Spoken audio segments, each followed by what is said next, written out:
Jeff, after a few years, wanted to have some individual power, okay, and greater breadth, so he became a private marketing consultant, and has been in that area ever since, plus a lot of other areas. The nice thing about it is Jeff is that rare individual who can walk both sides of the streets. He has 2 degrees in communication studies. He's worked in private industry as an individual consultant for 45 years. So he provides something that very few instructors in this institution and others can provide. But Jeff has taught at almost every major institution in the Bay Area, including UC, Stanford. He taught at the MBA program here. His most recent gig was at Holt University. Jeff is widely published. We have actually co-authored a couple things, a book on impromptu speaking and a book on service learning related to communication studies. Jeff has written extensively, both in case studies and in books on creating regional wealth and to help build successful organizations. His latest book addresses applying service thinking to create more successful, cohesive, and innovative organizations. Right now, one of his specialties is seeing how companies can integrate technology to be peak performers, and how they can do that in innovative ways. So really, I don't know of anybody who can give you a better perspective at this juncture of your college careers than Jeff Saperstein. So it's indeed a privilege for me to introduce my dear friend. Please give a warm welcome to Jeff Saperstein.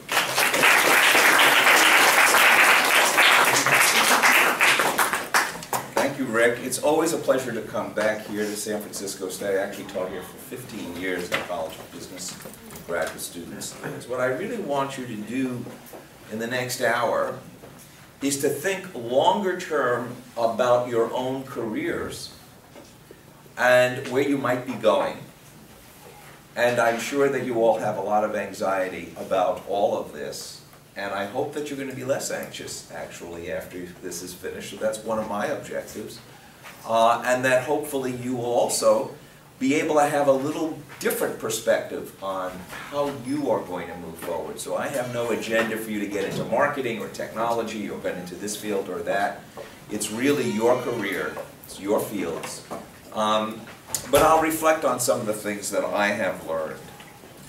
And what I'd really like you to think about in what I'm going to be talking about is, even though we're talking about work, it's going to affect your personal life as well. Now, I'm not here to talk about your personal life. Well, one word of advice is don't compartmentalize your personal life and your work life as if they're in 2 completely different spheres, because the world of work and the world of personal life is becoming more and more integrated. And it's very wise of you to look at yourself as a whole person. Not simply, I have my life after work and I'll do whatever I need to do in order to be in my job. So I'm going to give you models and frameworks that are synthesized from a lot of other people's work that hopefully will be useful to you, and take what is useful for you. So there's not going to be a quiz. You don't have to remember everything that I'm going to be talking about. However, there may be some ideas here that will be useful for you, and we're certainly happy to put up the notes. And I have a website, and I'm going to have a PowerPoint that goes along with this presentation. So don't worry about taking copious notes. If there's something that you really want from this, you'll have it. So when you get to Rick and my age, when we've been working for about 40, 45 years, the reality is that we're really at the sunset of our professional life. Now, the sunset, as you all have experienced, is a beautiful time, right? The shadows are a little longer, the light's a little more diffuse. You have the opportunity to reflect when it's the sunset on the day, and in our case, 40 years of work, so that you understand your life looking backwards in a way that is almost impossible to see when you were in it or before you became who you were going to become. I mean, that's kind of obvious. But when it is the sunset, I can tell you that in entering this stage of life, many of us find meaning in giving back to the youth, to young, whether it be graduate students or undergraduates or children or other people, and that finding meaning at our stage of life is very important because the productivity is pretty much over. I don't want to sound maudlin here, I don't want to sound like we're finished, but it's not the same as you who are in the sunrise of life. And in the sunrise of life, the light's pretty intense. You don't know how productive that day is going to be. And there are a lot more questions than there are answers, and there's a lot more anticipation of a sunrise, of what's coming, than in the sunset. So hopefully in your sunrise you'll get some benefit from our sunset. And what I can say to you is that if you could imagine that at an earlier stage of life we had far more eclectic interests. We might like certain subject areas, we might like certain fields like theater and film and music, and we have all these things open to us. And then in career we have to focus, and become almost single-minded in learning whatever it is that we have to learn in order to, I'm assuming that we're talking about a profession, that it's not a job, that really you're not using your minds and it's not a career. That at this stage in life we can become a little bit more eclectic. We can go back to our own interests. And so for us, thinking about our interests become very important. But thinking about your interests now, what you're interested in, is also important. So I don't want you to feel that you have to focus and eliminate who you are as you go into the world of work, and you got to wait till you're 65 in order to be able to live your life again. You want to be able to prepare your life for your own interests and prepare your life for your own happiness, and that's going to be pretty much a theme of what I'm going to talk about. Now your parents are probably asking you the same, and your relatives the same questions that my parents and my relatives did with I had an undergraduate and a graduate degree in communications, with speech communications in those days. So what are you going to be now that you have this degree in speech communications? What are you going to do with this? What title, what job, what can we tell our friends that you're going to be doing now that you're graduating? And I'm sure that they have the right concern for you, because what they're really saying is, my gosh, you've had the wonderful opportunity to have this education. We really hope that you're going to make the most of it. But they may ask the question in the wrong way. In other words, tell me what you're going to be in this career. What is the title that you're going to have? What is the company that you're going to be working for, or the industry that you're going to be working for? And it adds a layer of anxiety to you, and it certainly did for me, that you really don't have to have. So let's put that on the side for a moment. You don't have to come out of here having a different decision about the title, the job, etc. When I was your age, having gone through school and having been a pretty good student, going to Queens College in New York, was part of City University of New York. By the way, my college was absolutely free. It was $33 for registration a semester. That was it. We had a wonderful education that was free. But of course there were many, many students. There's 30,000 students, so we didn't get a lot of individual attention. But I remembered something very poignant that you may be able to relate to. I was a senior in college.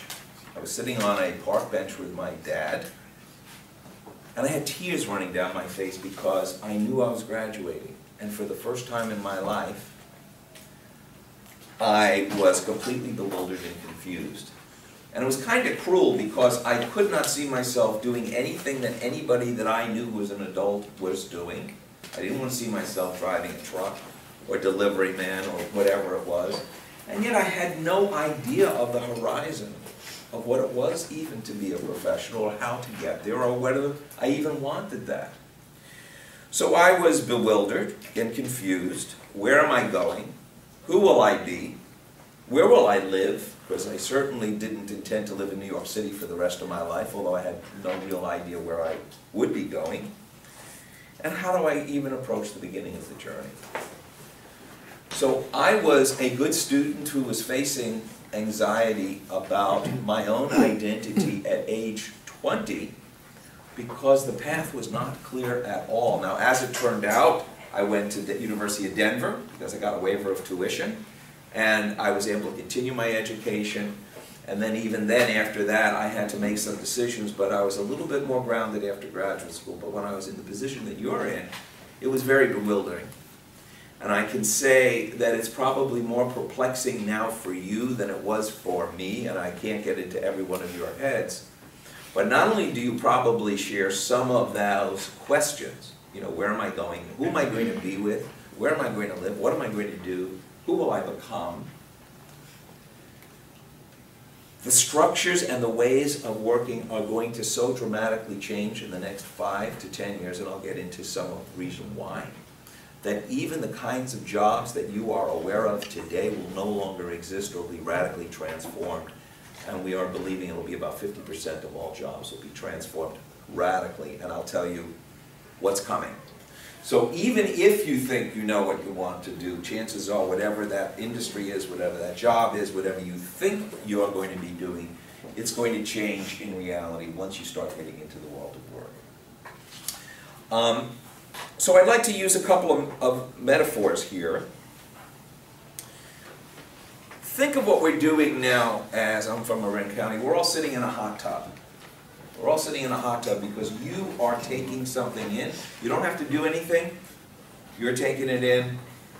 You're relaxed, presumably.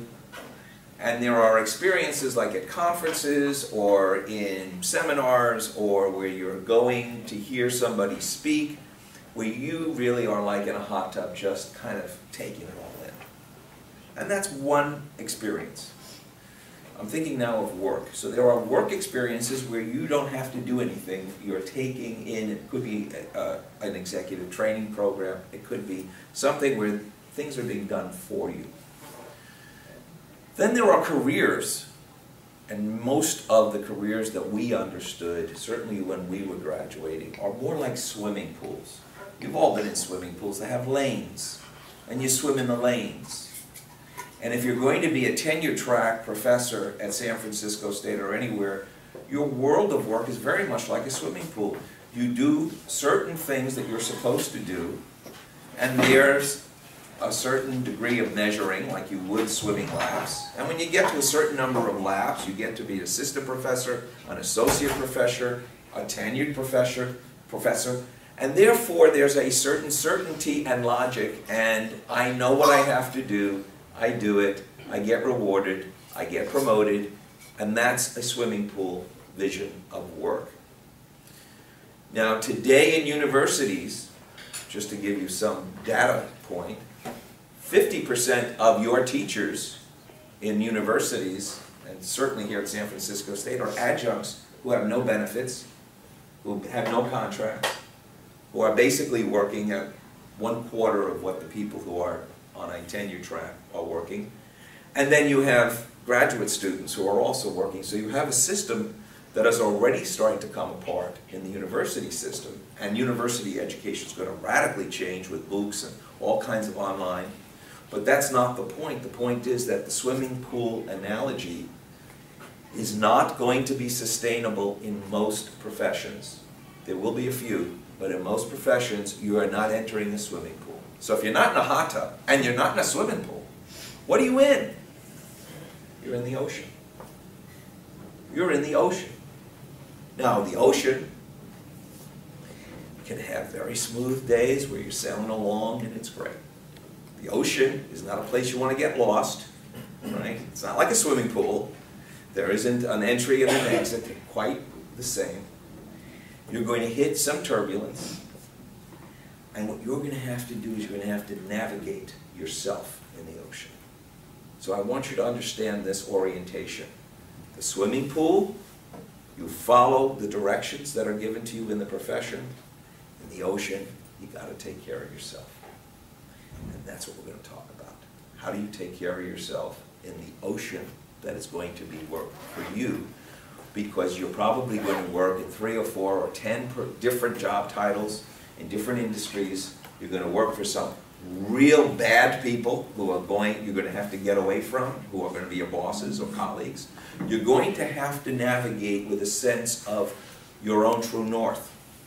And I'm not going to presume that I know what your true north is. What I'm going to talk about are ways that you yourselves can start to discover your own true north. And I'm going to give you 3 approaches tonight that will help you, hopefully, to do that. And those 3 are first answering the question, who are you? And it's not as hard as it sounds to answer that question, by the way. Who are you? More importantly, who do you want to become? Or what are you in the process of becoming? It's not a static who are you, it's where you're going with your lives. What are your values? You got to start with yourself, by the way, and not just assume that somebody else is going to do that for you. The second is, what is the future workplace and what it may mean for you? If you understand what's coming, then you're not just going to look with a rearview mirror at what are the kinds of jobs that are maybe available today in terms of defining who you will be 5 or 10 years from now. But what do you need to understand about the world of work in order to be able to think about yourselves in a context? And that context is going to be different than anything that you really know, because you haven't really experimented in the world of work yet. And I'm going to give you 4 questions that you can use to navigate on your way. So there's what you're going to get. We're going to talk about who you are. We're going to talk about the future of the world of work. And then we're going to talk about 4 questions that you can ask yourself continuously to help navigate your own career. Does that sound good?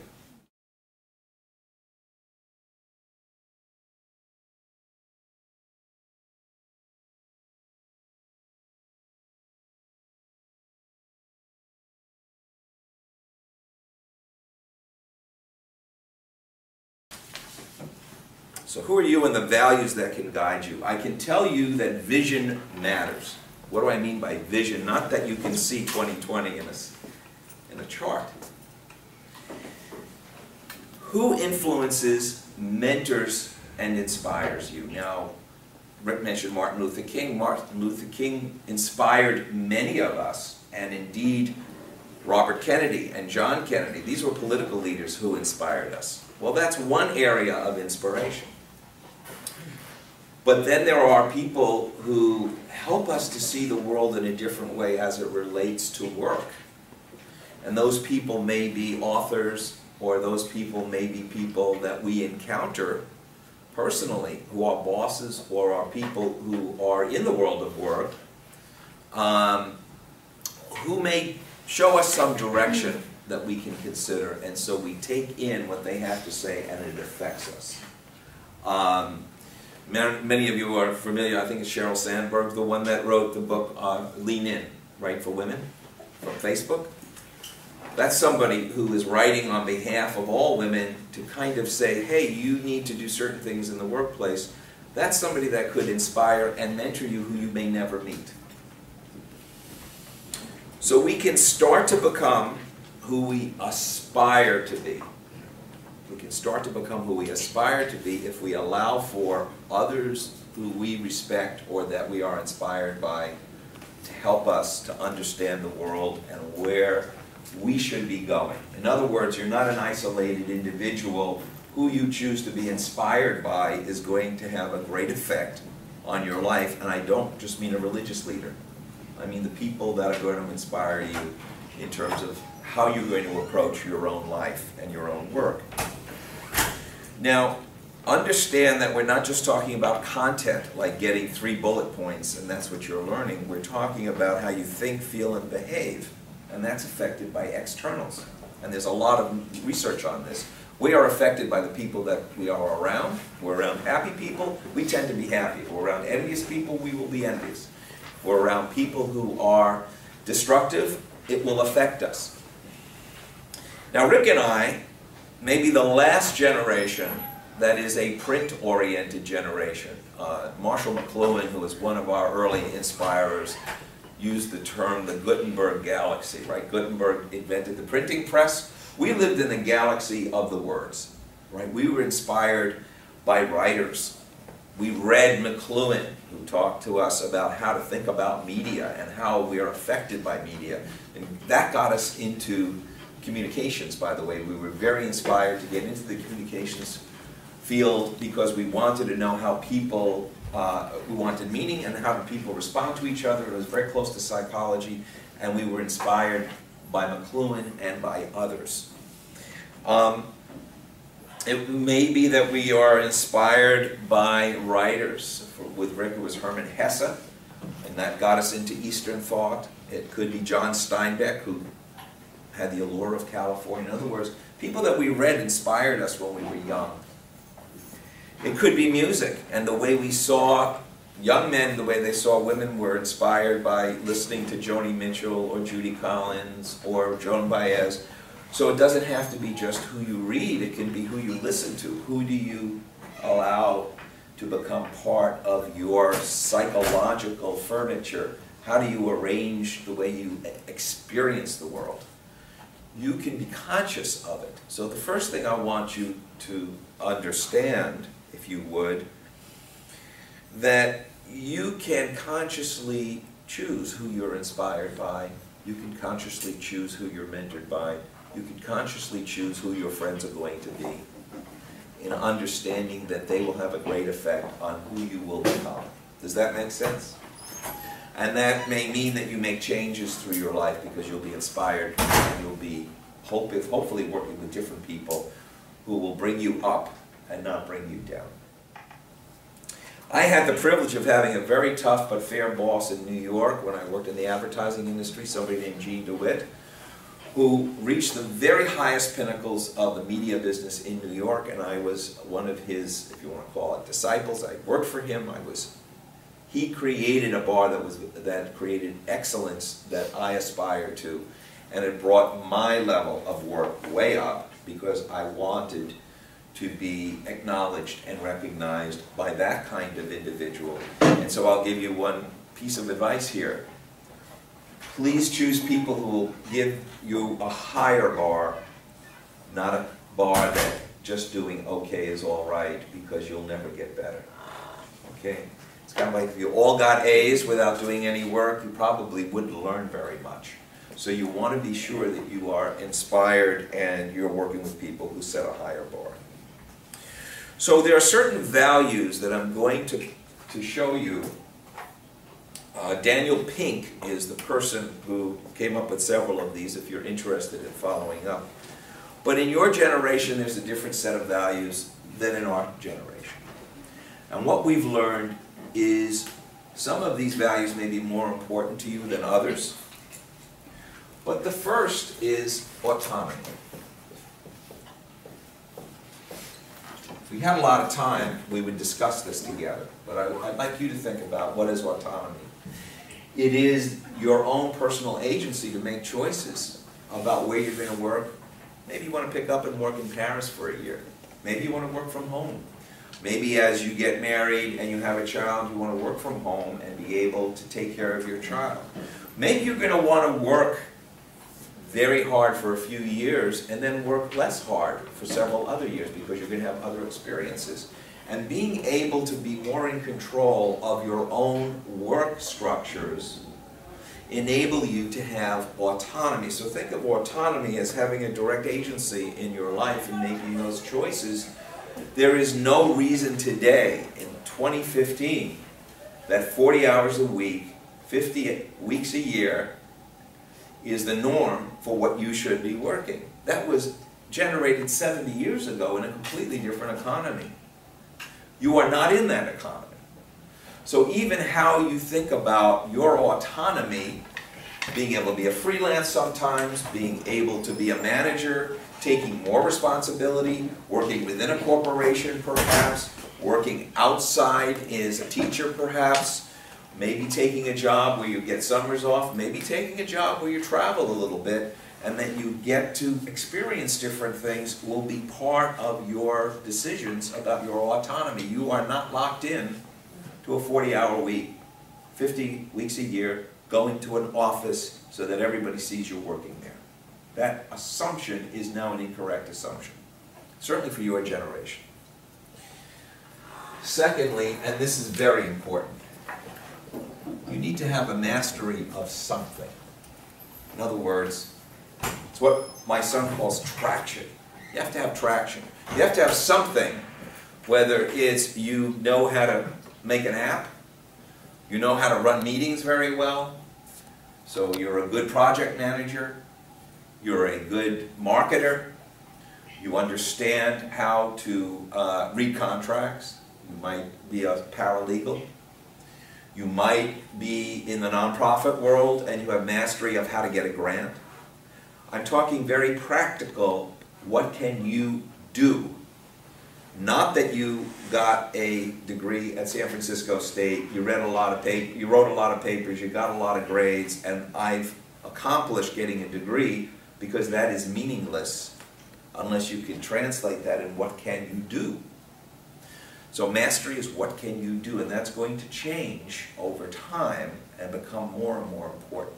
What are you a master of? By master, I don't mean you're the best. I mean you're competent. Okay? Competency is your goal.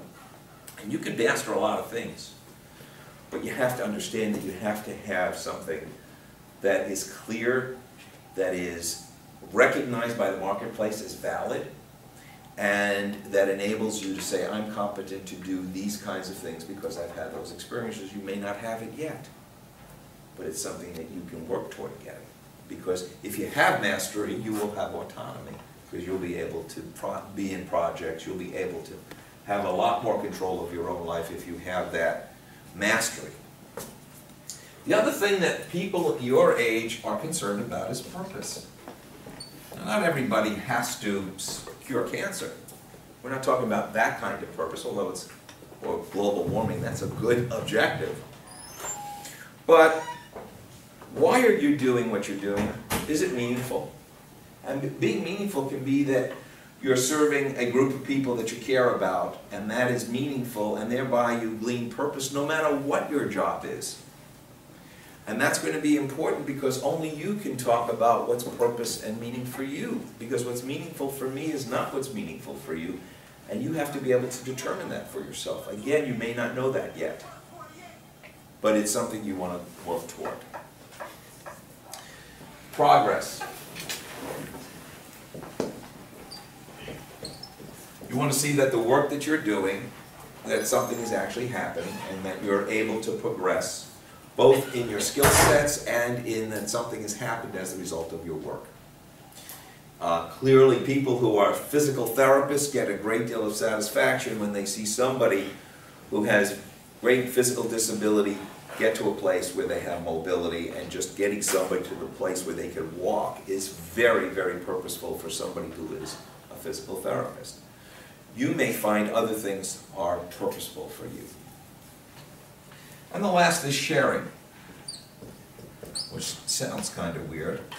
But sharing is, because you're all on the internet, you have your network, your social networks, you want others to see what you're doing, and you want to see what others are doing, and in your way of working, you want to work in an open source environment, open resource environment where people are cooperative, collaborative, and not vertical in proprietary information. Believe me, this is a revolution in terms of the expectations of work that your generation has relative to the structure of work as we've always known it. Because everything that I just put on here that you would say, well, yeah, of course that's true. It's not set up for you in the world of work that this is going to be delivered to you. You're going to have to seek it out. And you're going to have to define it for yourself. Does this make sense? Okay. So, if we have these as kind of checklists, how am I doing in terms of my values? Which of these are more important? And by the way, certain times in your life, some of them may be more important than other times in your life. It starts to create some clarity of where am I going before I even talk about which industry, which job, which function, my day-to-day work. This is a very good way for you to see that you will at least not be unhappy and be in the wrong situation for yourself. Okay? So this is a checklist of values for you. So here's a major point. So if you've fallen asleep, please wake up, because this is now important. Your goal is called self-efficacy. Your goal is called self-efficacy, to make things happen for you. To make it happen for you means you're not waiting for somebody to give it to you, you're not waiting for somebody to hire you for it, and you are going to have to make things happen against odds, against handicaps, against frustration, against turndowns, against being in a rotten job with a rotten boss and saying, I'm out of here, I don't know where I'm going, but that doesn't match what this is, and I'm going to make something happen for myself. By the way, the fact that we have internet and we have technology enables you to do that much more easily than it was ever possible for us. We couldn't just walk away from things quite as easily as you can. But it's not a matter of walking away from, it's a matter of positively creating for you. And so I'm going to give you a mantra to think about that fulfills what I just said. And it's probably the thing that I've used more than anything else is my North Star. Take calculated risks for your own happiness. Take calculated risks for your own happiness. And there are 3 categories when you're going to be choosing, and you're going to make lots of choices, whether it's who you marry, whether it's where you work, which city you're going to go to, which industry you're going to work in, which community you're going to live in, which friends you're going to have, or society you're going to be in. There are things that are easy, there are things that are likely, and there are things that are attainable.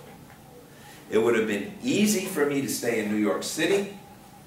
It would have been likely, after I got my master's degree, that I would go on for a PhD and teach. But it was attainable for me to leave New York City and to come to California to make my life here. Never regretted it a single day. It was hard to do, but it was attainable. I never regretted not going what was likely in terms of the course that Rick took, which was right for him, but might not have been right for me. And I went into advertising and then knew when it was time to leave, and it was attainable for me to do other things rather than it being likely that I just stayed in the same industry and did the same job over and over again. So I'm using my own personal experience as a marker for you that you will find yourself feeling trapped sometimes or feeling uneasy about choices. Make the decision that you're going to take calculated risks for your own happiness, and then look at what's attainable, and then look at the skill sets you might need in order to make yourself more marketable in order to get that, and work towards something that's going to work for you. So this is really important, because if you don't do that and you're rudderless, you're going to be like a boat that's going around in the stream of the ocean, and you're not going to be able to direct your own life and direct your own career, and you're not going to be happy. So that's about you, and how do you really do this self-reflection. So it's not that hard, but you have to be focused.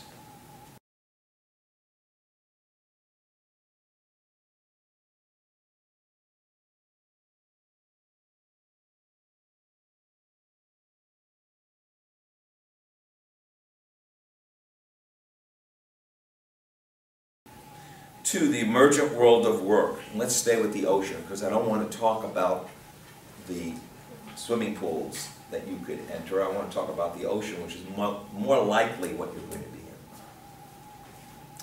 There are 2 very significant changes that are going to change the nature of work, and you are already a part of it. One is that the emergence of really usable artificial intelligence means you're going to be working with tools that are going to be on the internet, that are going to enable you to do things with those tools. Think about your iPhone and what you can do now with your iPhone.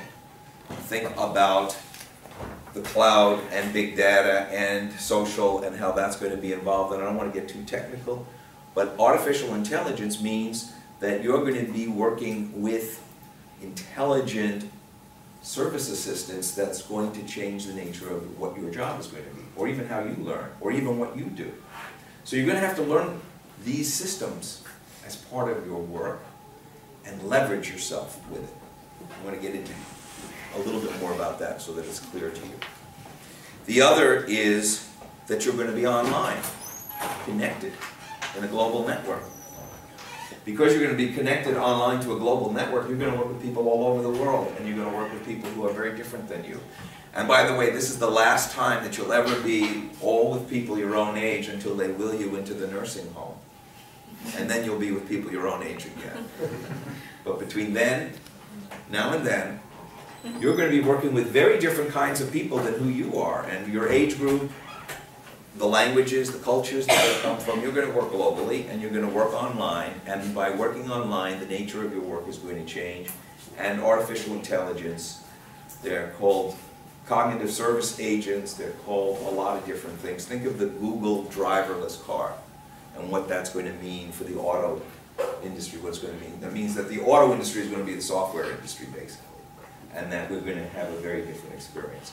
So this may sound somewhat fuzzy, but let's take ourselves back 100 years ago. There were 3 innovations 100 years ago that people didn't know what to do with, but the ones that did created enormous opportunity for themselves. One was the elevator.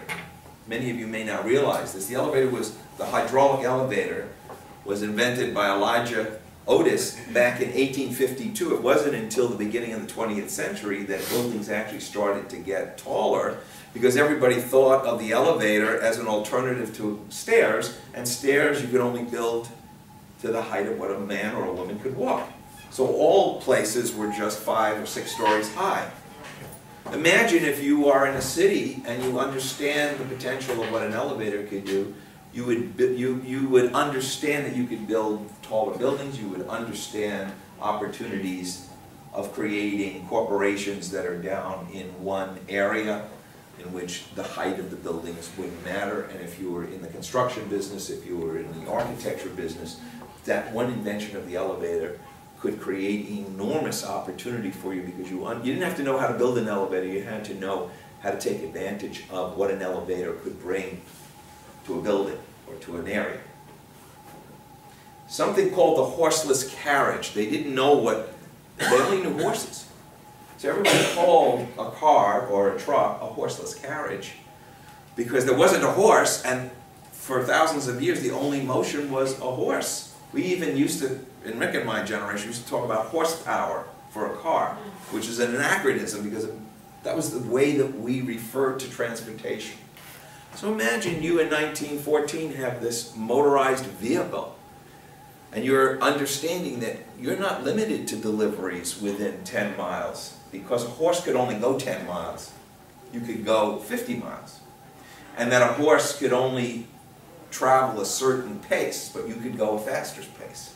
And a horse with a carriage could only carry a certain amount, but with a truck you could carry vast amounts, and you could even carry ice to make things cold so that you could have refrigerated. So look at the potential that thinking about that technology of a horseless carriage can provide to you if you were thinking about the transportation or the delivery career.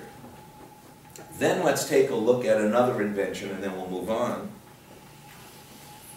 which was the telephone, right? Telephone, there was the telegraph, but the telephone enabled you to have communications with people who were not in your vicinity, and you were able to create meetings, and you were able to do things differently. So if we could see what the potential is 100 years later from those 3, imagine what the internet and things like Twitter and the kinds of technologies and platforms that are enabling you to do things that could never have happened. Now I know what some of you may be thinking, I'm a communications person, I'm not a tech person. I'll leave that to Cisco, I'll leave that to Google, I'll leave that to the tech people, and I'll just do my communications thing. Problem is that you are limiting your marketability, you're limiting your career, because if you understand those systems, being a communications person, understanding interpersonal communications, you'll do so much better if you also understand the capabilities of what the technology can bring for your own careers. There's a lot more we can talk about, but we won't because we don't have the time. But because you're going to work with artificial intelligence and you're going to work online, there are huge changes in healthcare, finance, banking, education, transportation, regulatory procedures. These are opportunities that whole new fields are going to be opening up that are open to you, because it's not like you have to be a PhD in engineering in order to participate, just as you didn't know how to build a car in order to be able to take advantage of what a motorized vehicle could do 100 years ago.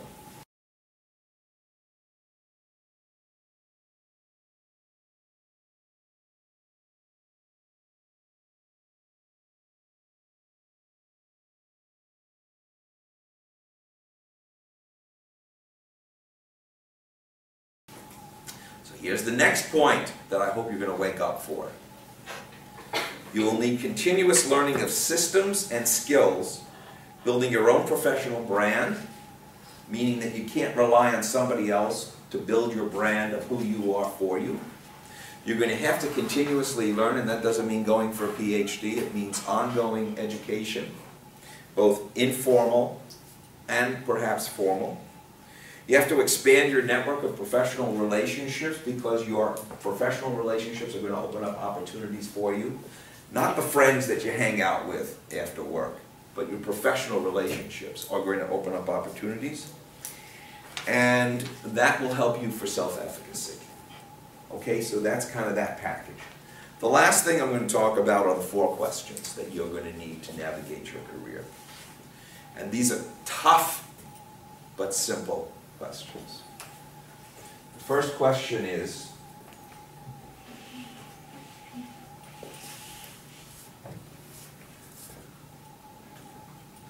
where do I fit?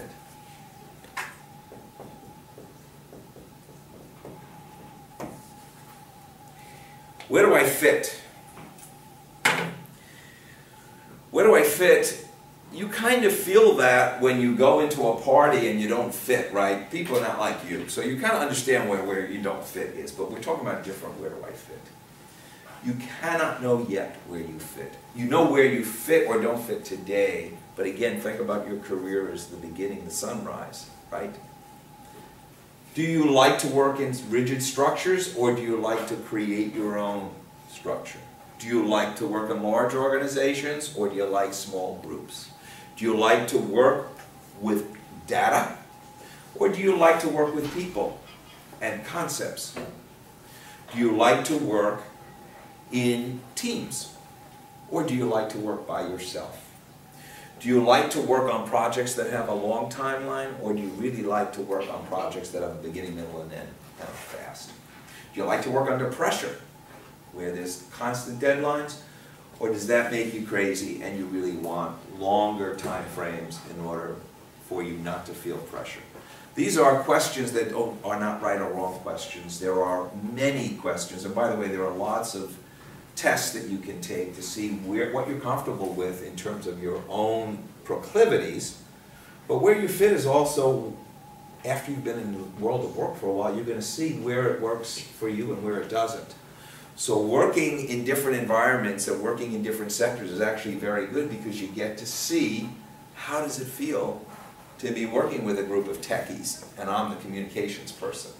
Or how does it feel to work with people who are in the nonprofit sector and are doing something that we're all passionate about? And how does it feel to work with people who are not like you are, you're working geographically dispersed? There are many ways to define where do I fit, but if you know that's the question you're asking, you're continuously looking at yourself and your experience in terms of where do I fit. How comfortable I am, and how am I accepted, or how do I feel being in this environment? Very important question. I can tell you that if you hate the environment where you're working in and you're just working for the money, there are a lot of other people who will do much better than you will, because they'll be passionate about it. And if you're not passionate about it and you don't feel you fit, you're going to miss out. You're not going to do well. The next question is, how do I add value? And here's where your skill sets come in. How do I add value? Maybe, I'm good at communications, and I add value because I'm good at project management and group meetings and getting the group moving, and that is a skill set. So it's what do I know, how can it be used, what do I need to learn or experience, and keep building those skill sets, and you will keep adding how much you can add value, and by that's the way you get promoted. That's also the way you get other people who want to work with you. So this is a very important question. These are important questions. Where do I fit? How do I add value? And the value is perceived by the people you work with. It's not what you think you're adding value, and everybody can't stand working with you or thinks that you don't add value. That's not good. How do others see me adding value? I'm going to give you a very weird, but it's going to be important. Can you compete to collaborate? And here's where your secret sauce as communications majors come in. In the world of Google, in the world of high tech, in the world of the future company, the person that everybody wants to have working on their team is the king or the queen. In other words, do people really want to have you on their team because you're so good at collaborating in a group? Now, in your education, if you collaborated, it was called cheating, right? I'm not talking about the small group work. I mean, when you took your tests, you don't all get together, pull your answers, and give it to Rick and say, you know, we decided not to do it as single individuals. We decided to collaborate. That doesn't work here. But you know what? Once you leave this building, people are going to want to see your contribution in the context of who you're working with, and you're part of groups. That's part, by the way, of the new way of working. You're not individually, you're working with groups. And so how do you compete to be collaborative? Is so that you're a valued team member is one of the most important questions that you have to continually ask, because it's going to change depending on the industry, depending on your skill sets, depending on where you are in your career. Now, part of this is being able to understand signals that people give you and that you respond to. I'll give you an example. I was in writing our last book, we were with a very high-level group of IBMers, 2 IBMers, who were highly, highly skilled in business model engineering, which was not my partner in my field. Now, what I did was not simply take the notes. I organized the notes in such a way that I captured the major ideas, and I captured how we were going to integrate them into our book. And when I of course sent it to my partner, we went back and forth in terms of making sure that it was accurate, that we captured everything. We sent it on to them, and they were blown away, because that skill set that I had developed in advertising, because you had to write excellent conference reports, was able to be utilized in a context that was completely different. And I brought something that enabled me to collaborate with these people, because I was able to bring something to the table, not the technical skill, but the ability to capture what was said and what was meant and how to pull it together. That's a skill. And then the thing that I'm going to mention to you is what I'll call an intelligent communicator. Again, this is what you can use in your job, by the way, is that these are 2 things that you can do regardless of what the content are. They're what you learn how to do in small group and in communications. Now, this is not just theory. There are people who work online together very, very well. How many of you are gamers? Have you played games like World of Warcraft and that kind of thing, right? People have played games? What a unique group. Okay, good. There's a virtual world out there. There's a Second Life. There are avatars. People can work together very well online, and they do it in games. And there's a whole world out there of gamers. But these people, when they're put face-to-face in a room together, have a very difficult time, because they're not used to face-to-face interpersonal communications. In other words, their minds are wired for internet communications with one another, not face-to-face. So if you are a face-to-face communicator, if you understand communications, you have an enormous advantage. Not in playing games with them as an avatar, but in terms of the group process. So intelligent communicator is somebody who listens empathetically, and picks up signals that are both verbal and nonverbal, and understands how to give signals, verbal and nonverbal. If I'm with a young person such as you, and you were working for me, and we had a meeting, and you were not sitting there taking notes, I get very nervous.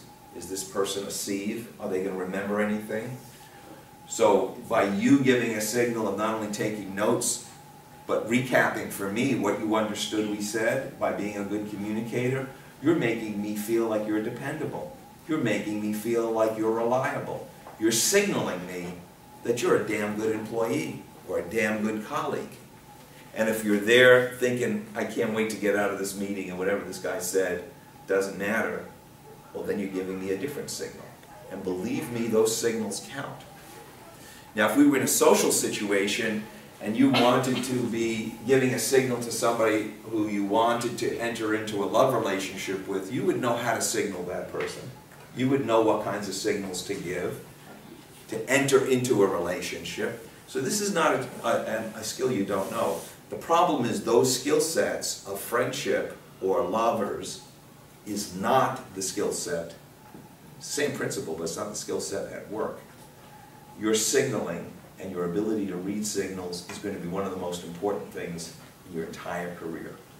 And if you get really good at it, you're going to be a manager and a leader, because that's the skill set that people get promoted with. And those are the people that people want to collaborate with. Not people who just provide content, but people who understand how to make things happen because they understand the interaction of people. So I'm almost complete here, but let me just say something that many of you may be feeling, and Rick alluded to it. Do not look at San Francisco State University as limiting you because you didn't graduate from UC Berkeley, or you didn't graduate from UC San Diego, or you didn't graduate from Stanford. I graduated from Queens College, City University of New York. After I graduated, and I graduated from Denver University. At the time, it wasn't the best known. It did make a damn bit of difference once I got into the world of work, because it's how I performed. And this was far more important than my degree or my GPA, which nobody gives a damn about, or all the courses that I took that were specialized in, or all the books I read and all the papers I wrote didn't mean a damn thing. How do you translate that into what you can do is what people care about. So don't ever feel that you are less than anybody else because you graduated from San Francisco State University. And just so that you know, if you look at the people who are in management positions all over this city, let alone the Bay Area, there are more San Francisco State graduates than there are Stanford or Berkeley, because a lot of the Berkeley-Stanford people go off.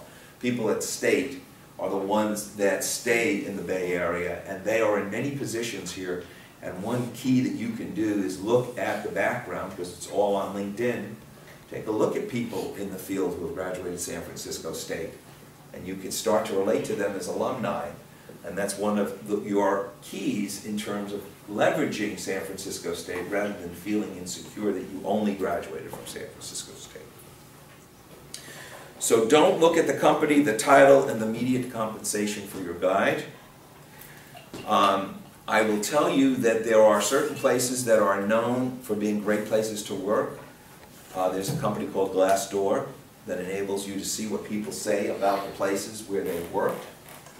And don't look at the title. Don't look at the company and how prestigious it is.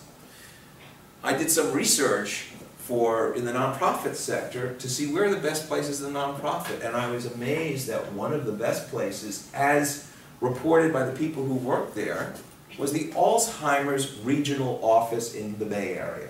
I thought to myself at first, who would, one, it's a disease that doesn't have a cure, so isn't that depressing? And it's fundraising, and who wants to do fundraising? And you know, Alzheimer's is not cool. It's not like you're discovering the next iPad. It's, you know, what do you say at a party? You know, I'm working on the newest Apple device, or I'm working at the Alzheimer's. But none of that mattered. These people all cared because they knew somebody who had Alzheimer's.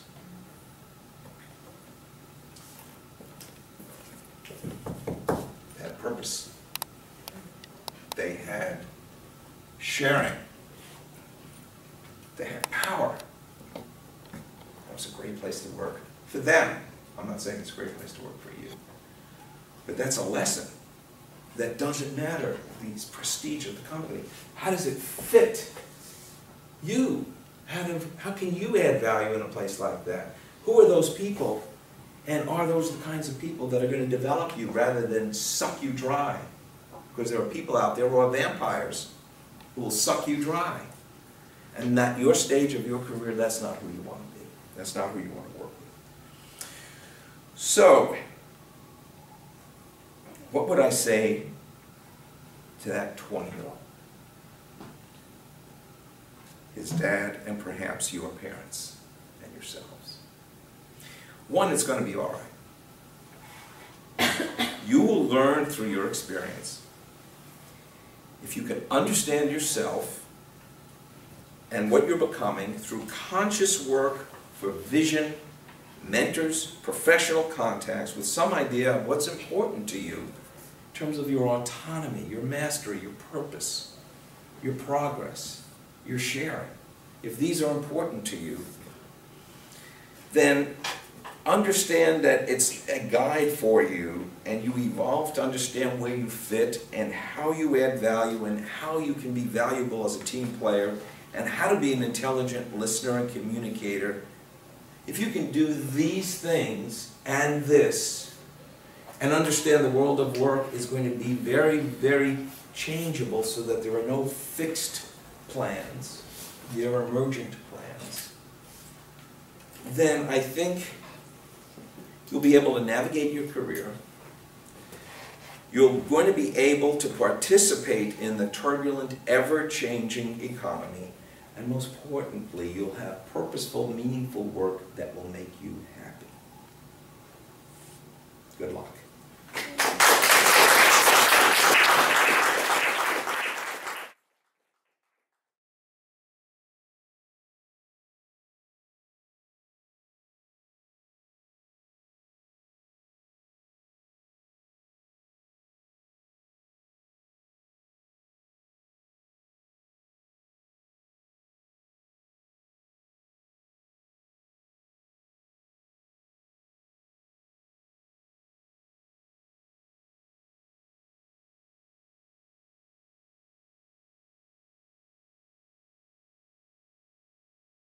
Well, I would say, and this Eric Schmidt, who is the head of Google, was asked by Tom Friedman, who writes for the New York Times, like, you know, if you guys at Google are hiring, you know, the best engineers, etc. So what's somebody who has taken arts or literature or philosophy, what do you do? If you take communications, or you're a liberal arts person, let's say you're a liberal arts from communications, okay, let's just make it a little broader.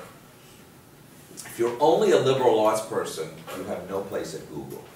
But if you're a liberal arts person who has taken the time to learn Google Analytics, by the way, that's free. They will train you for free. You have enormous value because you become part of a team in which your orientation adds value to the team because you're not just a tech person. So it's kind of like you're the, you know, when you cook, anybody here a foodie? Okay. If you cook only one ingredient, it's pretty boring, isn't it? If you have all tech people together, it's like a big mashed potato that has no ingredient. But if you start to add some spices and herbs, etc., you get a really good mix. They're looking for people like you because you don't think the same way. Now, the way we source system, or Google Analytics, or IBM, or Microsoft, and it's not that hard, but you have to make the effort. So the answer is if you're just a very narrow vertical, it's very tough to have value. If you are coming with your perspective, but you understand the language of technology. You don't, it's like understanding that how a car functions. You don't have to build the car, you don't have to build the technology. You have enormous value. And I would position myself that way. And don't be afraid to go to the more progressive, innovative companies, because they really need good communicators. For example, I kind of see myself as in the ocean, and I'm in a job where sometimes I'll catch a really great wave and I'll be surfing, doing a great project, and then I'll crash into crazy waters and it'll be a job that I hate. And I feel like I can't compete to collaborate because the business is so small. Would you suggest that I stay in it and try to make the best experience, or try to admit that maybe I'm not the person they need to move on? The average tenure today is 2 years. At least in your generation, right? My generation, we were hoping for 10, 15, 20 years. Your generation's 2 years. So if you're not locked in, let me use a bad analogy. If you were in a bad relationship, wouldn't you want to get out of that and try to get to somebody else? It is worse than a bad relationship when you're in a job that you're not at your age, in your stage of life, where you're not growing, you're not being nurtured, and you're not learning so that you can become more marketable, more valuable. So it's not whether you like the people. I work with a lot of people I don't necessarily like, but we work really well together because we're adding value to one another. So it's not a question of being buddies. It's not the same as being friends. But are you learning? Are you growing? Are you being challenged? And if you can't answer yes to any of those things, you get out and find another opportunity and recognize, you know, it's not that you have to say, oh, how did I fail? It's, where do I need to go next to add more value? And this is going to sound so harsh, so forgive me. You all have very good friends from high school and from college, and you want to all hang out together and you want to be buddies the rest of your life. And I treasure the people that I went to high school and college with. I still am in contact with them. The boys and the girls, we still email each other. The girls email us dirty jokes, and they're all grandmothers, right? So we're still like 15 together. But I had to consciously grow from the people who were like me to people who are not like me. And I've always done anything good in collaboration with others, and they brought me up. And so I can not answer your specific, but I can say, if there's a doubt, you shouldn't hesitate to look for something else. Somebody else. I covered a lot of stuff, so you must have. Are you finding that this is matching some reality that you're familiar with? Yes. I have a question, I'm thinking about my personal experience now. I've worked in a lot of service industry, my whole growing up, but this is not something that I want to do long term. But I'm having a hard time finding that job in between, hopping from doing one to the other. And just kind of I don't want to bring a resume that shows okay, you've been a bartender, you've been this and that, but then you want to now work at a tech job or something like that, it doesn't. Hey, there are a lot of baristas that end up at Google, you'd be amazed.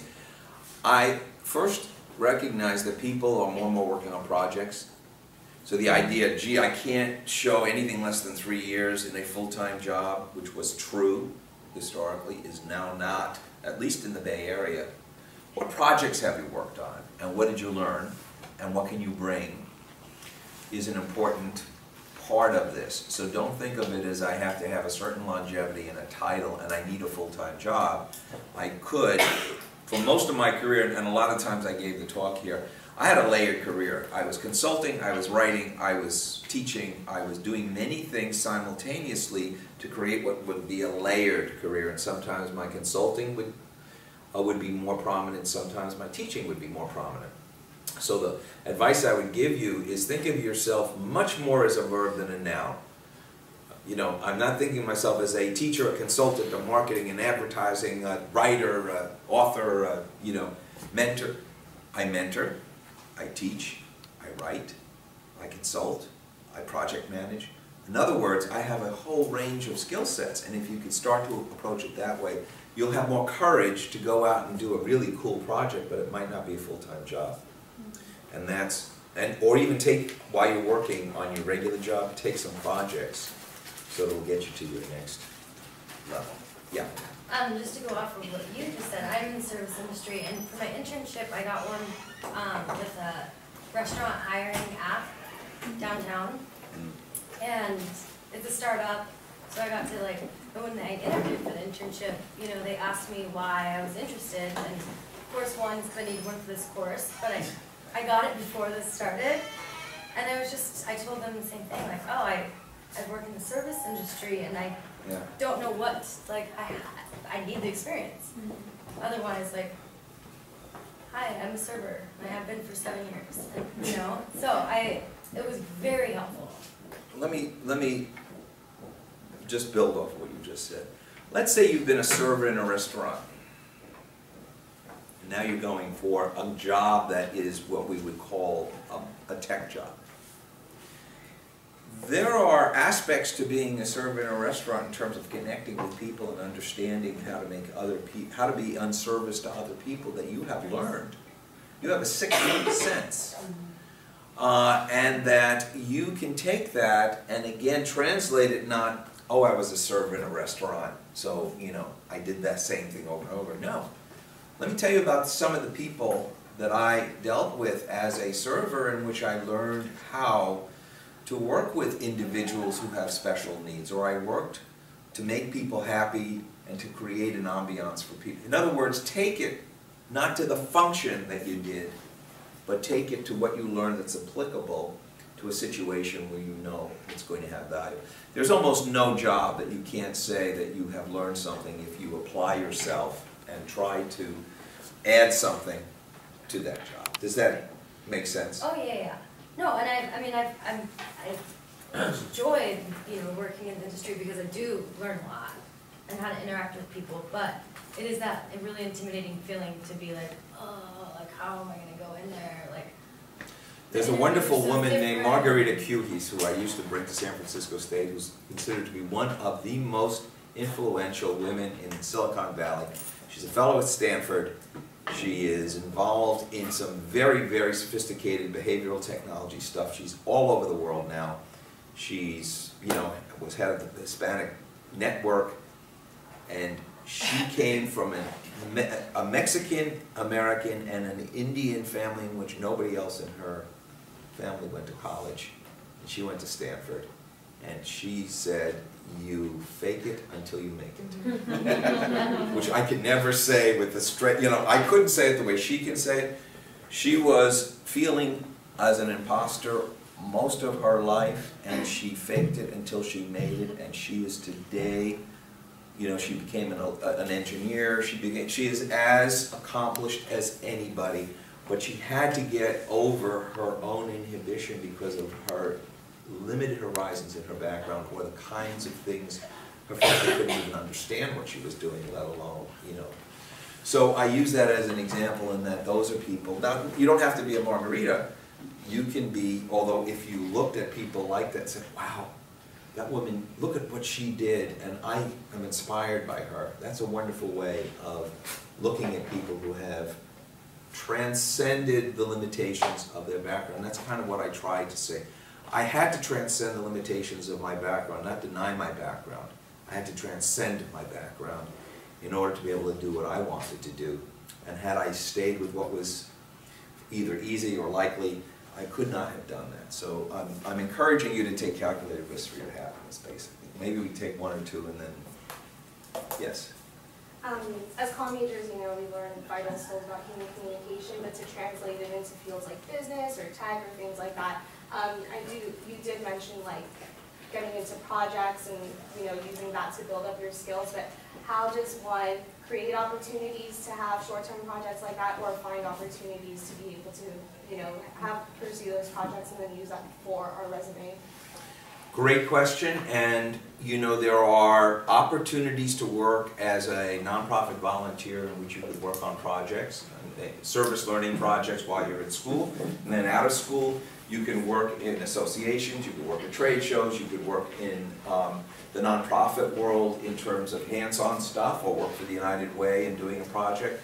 And it gives you the opportunity then to say, I worked on a real project with a real client, with a real result, and you have, most importantly, a recommendation from that person that you worked with that goes on your LinkedIn.